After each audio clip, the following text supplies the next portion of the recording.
ഒറ്റപ്പാലത്ത് ഡിവൈഎഫ്ഐ നേതാവ് വിനേഷിനെ കൊലപ്പെടുത്താൻ നടത്തിയ ശ്രമത്തിൽ വാണിയംകുളം സർവീസ് സഹകരണ സംഘം ഭരണകർത്താക്കൾക്ക് പങ്കെന്ന് ബിജെപി ആരോപണം.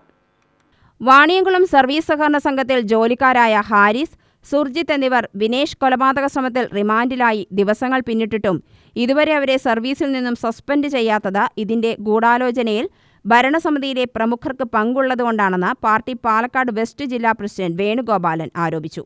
CPM പ്രവർത്തകനായ വിനേഷും പ്രതികളും തമ്മിൽ തർക്കം ആരംഭിച്ചത് സർവീസ് സഹകരണ ബാങ്കിലെ അഴിമതിയുടെ പേരിലാണ്.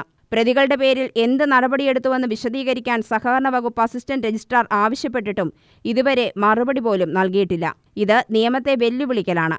പ്രതികളെ സംരക്ഷിക്കുന്ന ഭരണകർത്താക്കൾക്കെതിരെ നിയമപരമായും BJP നേരിടുമെന്നും BJP ജില്ലാ അധ്യക്ഷൻ പറഞ്ഞു.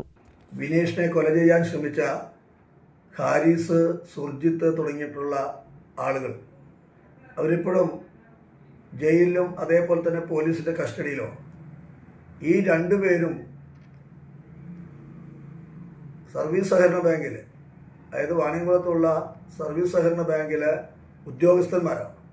സാധാരണഗതിയിൽ ഇത്തരം സർക്കാർ സ്ഥാപനത്തിലോ അർദ്ധ സർക്കാർ സ്ഥാപനങ്ങളിലോ സഹകരണ സംഘങ്ങളിലോ ജോലി ചെയ്യുന്ന ആളുകൾ അവർ കേസിൽപ്പെട്ട് റിമാൻഡ് ചെയ്യപ്പെട്ടാൽ അവരുടെ പേരിൽ നടപടിയെടുക്കണമെന്ന് നിയമമുണ്ടായിരിക്കെ ഇതുവരെ ആ രണ്ടുപേരെയും ജോലിയിൽ നിന്ന് സസ്പെൻഡ് ചെയ്യാൻ അവിടെ സർവീസ് സഹകരണ ബാങ്കിൻ്റെ ഭരണാധികാരികൾ തയ്യാറായിട്ടില്ല.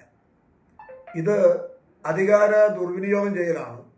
ഇതുമായി ബന്ധപ്പെട്ടുകൊണ്ട് അസിസ്റ്റന്റ് രജിസ്ട്രാറുമായിട്ട് ബന്ധപ്പെട്ടപ്പോൾ എന്ത് നടപടിയാണ് എടുത്തത് എന്ന് അന്വേഷിച്ചുകൊണ്ട് ഇവിടുന്ന് ലെറ്റർ അയച്ചിട്ടുണ്ടെന്നും അതിന് ഇതുവരെ മറുപടി തന്നിട്ടില്ല എന്നാണ് നമുക്കറിയാൻ കഴിഞ്ഞത്. ഇത് നിയമത്തോടുള്ള വെല്ലുവിളിയാണ്. അധികാരമുണ്ടെങ്കിൽ എന്തും കാണിക്കാം എന്നതിൻ്റെ ഏറ്റവും പുതിയ ഉദാഹരണമാണ് ഈ ഹാരിഷിൻ്റെയും സുർജിത്തിൻ്റെയും പേരിൽ സർവീസ് സഹകരണ ബാങ്ക് നടപടിയെടുക്കാത്തത്.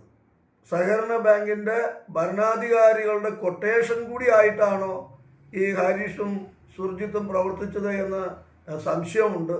സ്വാഭാവികമായിട്ട് ഇവരുടെ പേരിൽ നടപടിയെടുത്തില്ലെങ്കിൽ അത് അവർക്ക് ഇതിൻ്റെ ഈ ഗൂഢാലോചനയിൽ, ഈ വിനേഷിനെ കൊല ചെയ്യാൻ വേണ്ടി ശ്രമിച്ച ഗൂഢാലോചനയിൽ വ്യക്തമായ പങ്ക് സർവീസ് സഹകരണ ബാങ്കിൻ്റെ ഭരണാധികാരികൾക്കുണ്ട് എന്നാണ് മനസ്സിലാക്കാൻ കഴിയുന്നത്.